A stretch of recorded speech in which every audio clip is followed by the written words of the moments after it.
हम बात करते हैं प्रेम आख्यान की। देखो, वर्नाकुलर लिटरेचर जो है वो बहुत ही इंपॉर्टेंट है इंडिया की हिस्ट्री में।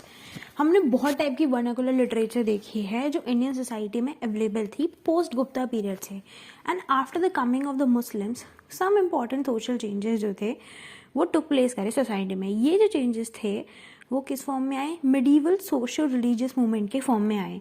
इन दिस मूवमेंट सूफिज्म ने एक बहुत ही इंपॉर्टेंट रोल प्ले करा।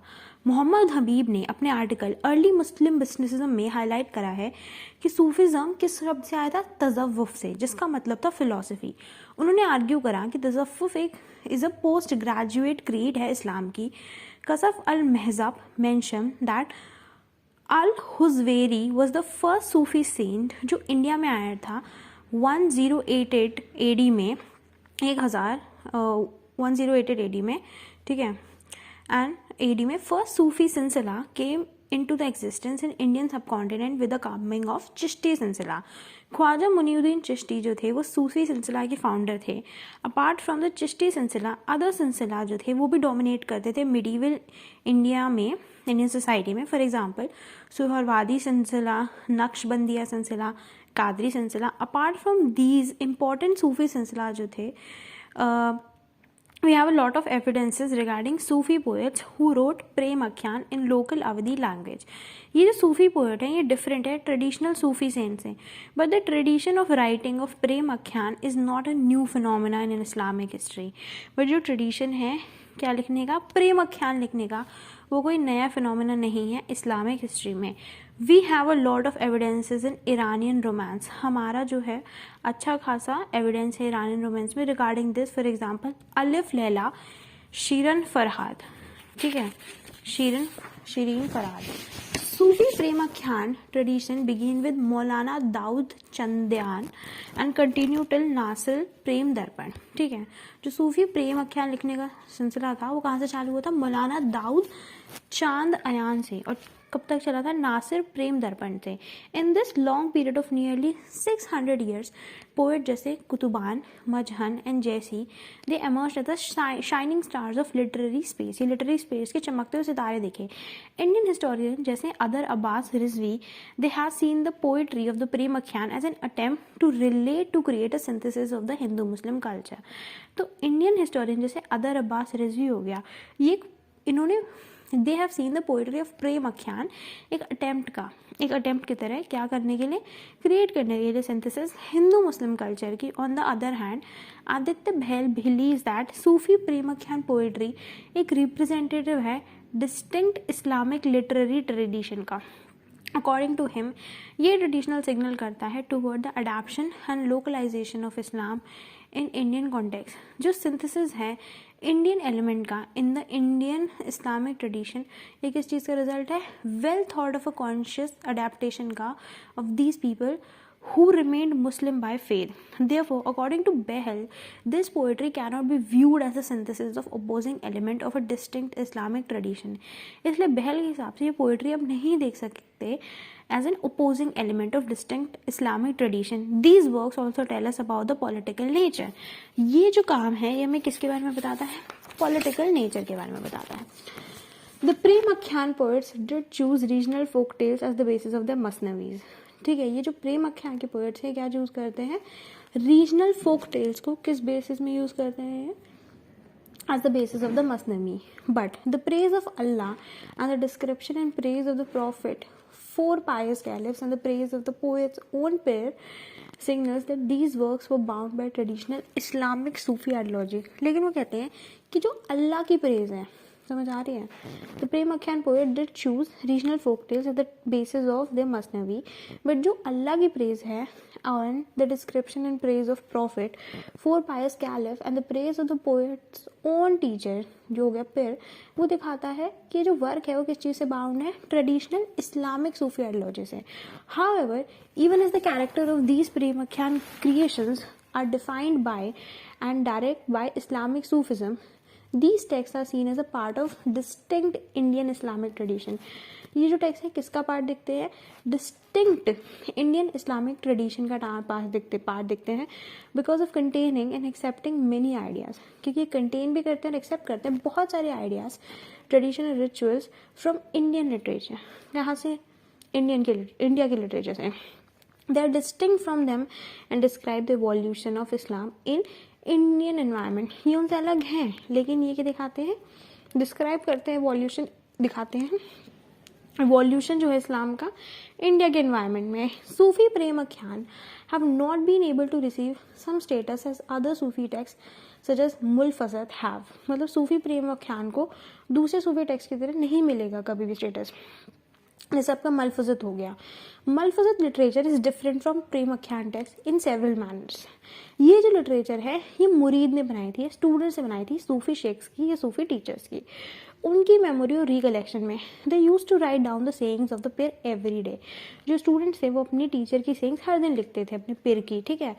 As Carl Ernst believes that malfuz is the declared oral pronouncement lectures in thought that were written down by the murid and were presented as standard lesson for the members of silsila. ठीक है. जैसे कि Karl W Ernest ने बोला है कि मलफुज क्या है? एक डिक्लेयर्ड ओरल प्रोनाउंसमेंट है, लेक्चर है या थॉट है, that were written down by the मुरीद. जो मुरीद था वो डेली लिखता था and they were presented as standard lesson for the members of सिलसिला. और एक स्टैंडर्ड लेसन की तरह काम करता था. किसके लिए? सिलसिला के मेंबर्स की तरह के लिए. ठीक है. आगे noted historian Muhammad Habib is an important article has attracted our attention toward the existence of real and fake और imaginative multiple texts. जो मोहम्मद हबीब हैं उन्होंने अपने इम्पॉर्टेंट आर्टिकल में अट्रैक्ट करी है हमारी अटेंशन. किसमें? एग्जिस्टेंस ऑफ रियल और फेक इमेजिन मलफूज टेक्स्ट में रिलेटेड टू द चिश्ती सिलसिला of the Sultanate period. On the other hand, जो context है medieval सूफी प्रेम आख्यान का is not the life of great Sufi saint. ठीक है. वो लाइफ के बारे में नहीं है, ग्रेट सूफी सेंट के बारे में. जैसे कि निज़ामुद्दीन औलिया आगे हो गया या शेख निज़ामुद्दीन महमूद चिरागी दिल्ली हो गया और their sayings, but rather contemporary north Indian के बारे में है, स्पेशली अवधी लैंग्वेज फोकलोर्स. ये जो फोकलोर्स हैं these folklores retold by the composer of these prem akhyan by giving them the Islamic colour of Sufism. ये जो फोकलोर है वो बताते हैं कंपोजर्स किनको? Retold by the composers of these prem akhyan by giving them the Islamic colour. उन्हें क्या देके? इस्लामिक कलर देके सूफिज्म का. And ideals in such a way, और आइडियल्स को एक तरीके से that the readers and listeners were attracted towards them. कि जो रीडर्स और लिसनर्स हैं, जैसे मुस्लिम, नॉन मुस्लिम, एरिस्टोक्रेसी या कॉमनर्स जो हैं वो उनकी तरफ अट्रैक्ट हो. द पोइट्री ऑफ सूफी प्रेम आख्यान text are related to old Indian tradition. जो पोइट्री है सूफी प्रेम आख्यान की वो किससे रिलेटेड है? पुराने इंडिया के ट्रेडिशन से. Due to these tradition being related to local folklores. और ये जो ट्रेडिशन है किससे रिलेटेड है? लोकल फोकलोर से. The heroes and heroines are historically dubious. उनके जो हीरो हीरोइन है वो हिस्टोरिकली काफ़ी डबियस है. Various the Sufis who were the subject of malfuz literature are frequently mention in the various text. जबकि वेरियस द सूफीज, जो Sufis हैं, who were the subject of malfuz literature, जो किसका सब्जेक्ट थे? मलफूज लिटरेचर के सब्जेक्ट थे, वो फ्रीक्वेंटली मेंशन है किस चीज़ में? बहुत सारे सोर्सेज में. सूफी प्रेम आख्यान tradition apply represent oral tradition. जो सूफी प्रेम आख्यान का ट्रेडिशन है वो ओरल ट्रेडिशन दिखाता है. For example Ahir folklore are described in Chandayan. जैसे कि अहिर का फोकलोर कहाँ पर डिस्क्राइब है? चंद्यान में. Although malfuz also record oral tradition. जबकि एक मलफूज क्या रिकॉर्ड करता है? ओरल ट्रेडिशन को. Its reliability is greater than prem आख्यान टेक्स्ट. उसकी जो रिलायबिलिटी है वो किससे ज़्यादा है?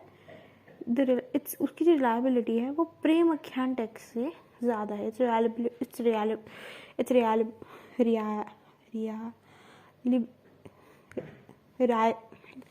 Reliability is greater than prem आख्यान टेक्स्ट. ठीक है.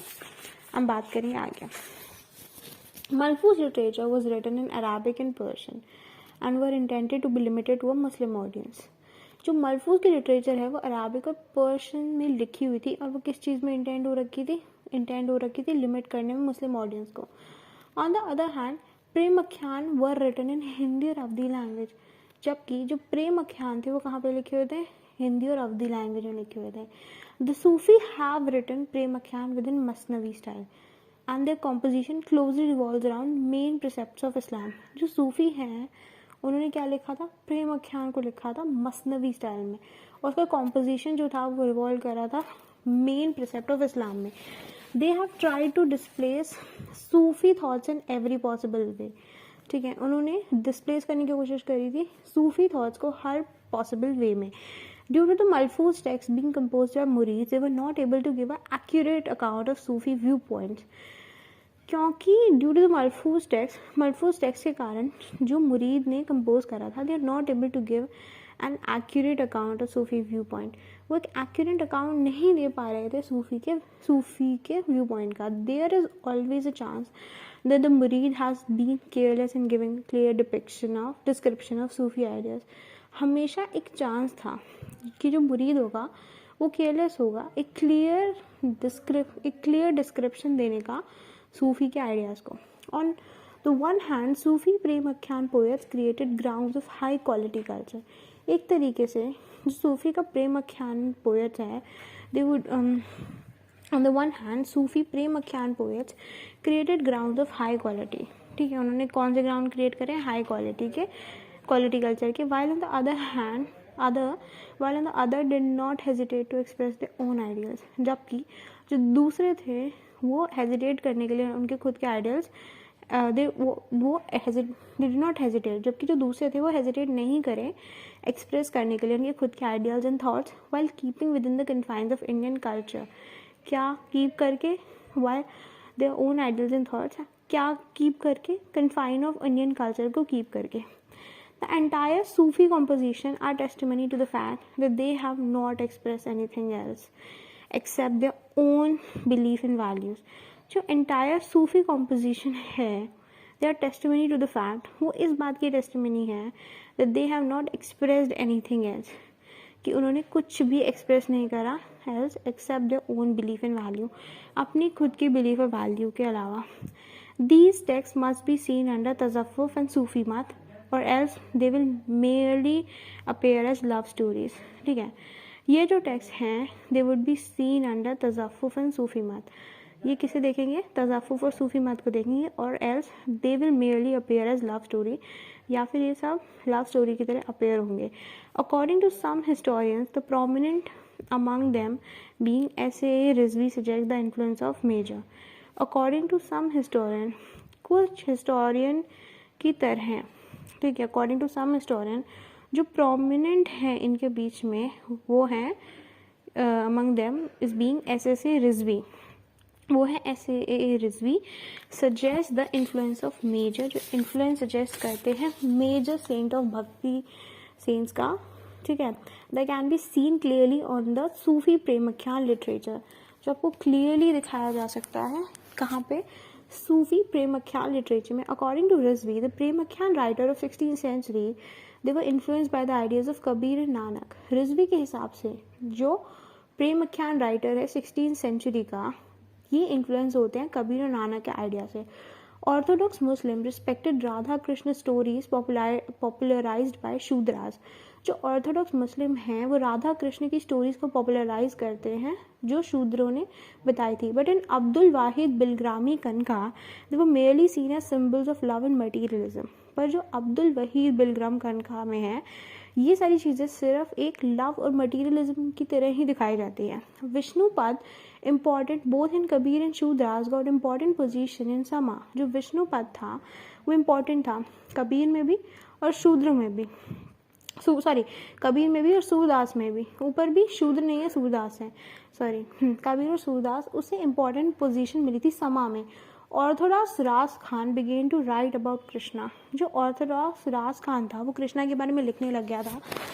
Similarly, Premakhyan writer used Hindu gods and goddesses and Indian languages to expand their concept of tasawwuf. तो जो आपके कौन थे, प्रेमाख्यान के राइटर थे, उन्होंने हिंदू गॉड और गॉडेसेस को यूज़ करा और इंडियन लैंग्वेजेस को यूज़ करा एक्सपैंड करने के लिए तज़फ़्फ़ुफ़ का कॉन्सेप्ट। जो इन्फ्लुएंस है नाथ पंथीज और योगीज की, वो भी विजिबल है कॉम्पोजिशंस में, as when the heroes turn into a yogi in love for the heroine. जो हीरो है वो योगी टर्न हो जाता है जब वो हीरोइन से प्यार करता है। तो therefore after fair comparison it is not difficult to reach to the conclusion that Nath Panthis, Nirguna Bhakti and Saguna Bhakti all have left a mark on the Sufi Premakhyan। तो वो कहता है कि अच्छे खासे कंपैरिजन के बाद में ये चीज़ डिफ़िकल्ट नहीं है पॉइंट आउट करनी कि जो नाथ पंथीज हैं या निर्गुणा भक्ति वाले हैं या सगुना भक्ति वाले हैं, इन्होंने सूफी प्रेमाख्यान में अच्छा खासा मार्क छोड़ दिया है। However, clear evidence to prove this relation is not available। जबकि जो क्लियर एविडेंस है इस रिलेशन को प्रूव करने के लिए वो प्रेजेंट नहीं है। निर्गुणा एंड सगुना सेन जैसे कबीर और तुलसी हो गए, उन्होंने यूज़ करा है अवधी लैंग्वेज को पॉपुलराइज करने के लिए the bhakti. Sufi प्रेमाख्यान composition were also related to eastern UP and most of the premakhyan were written in Awadhi language. जो सूफी प्रेमाख्यान कॉम्पोजिशन है वो रिलेट करी, they were also related to eastern UP. वो किस चीज़ से रिलेटेड है, ईस्टर्न यूपी से। And most of the premakhyan, और ज़्यादातर जो प्रेमाख्यान था वो अवधी लैंग्वेज में लिखा गया था। मलिक मोहम्मद जैसी वो रिलेटेड टू जौनपुर। मलिक मोहम्मद जैसी किस चीज़ से रिलेटेड थे, जौनपुर से। जबकि कबीर और तुलसी ने काशी में, बनारस में लिखा था, जो जौनपुर से ज़्यादा दूर नहीं है। मलिक मोहम्मद जैसी ने जौनपुर में लिखा था, कबीर और तुलसी ने बनारस में लिखा था।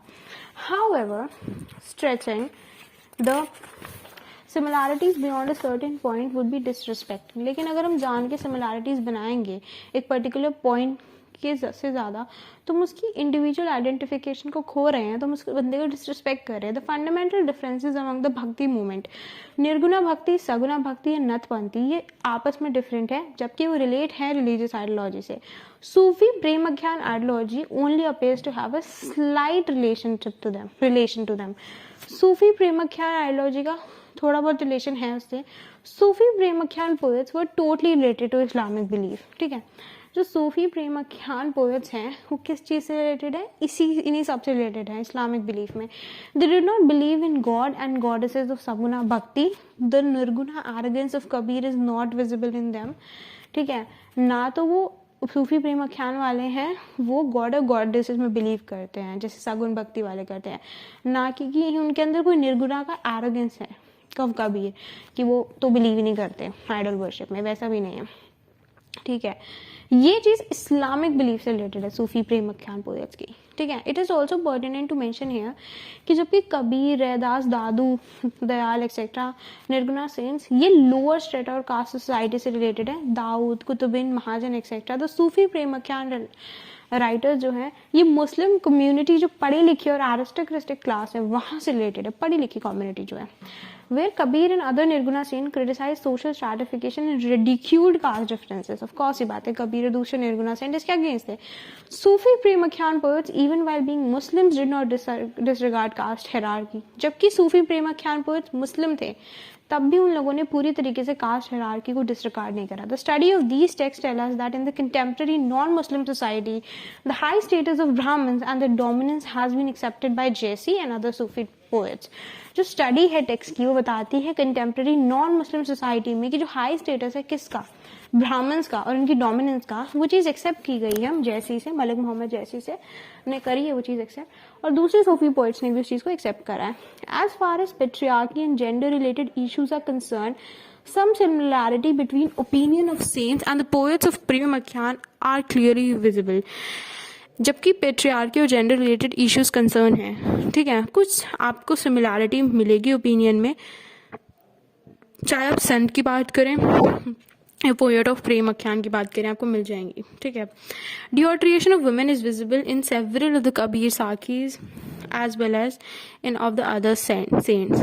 वुमेन की जो कंडीशन है, वुमेन की जो पोजीशन है वो गिर रही है, डिओट्रेशन हो रहा है। ये आपको कबीर की साखी में भी मिल जाएगा और दूसरे सेंट की साखियों में भी मिल जाएगा। जैसी and other poets are not able to escape the structures of patriarchal society as visible everywhere. Kabir compares women as Maya, illusion.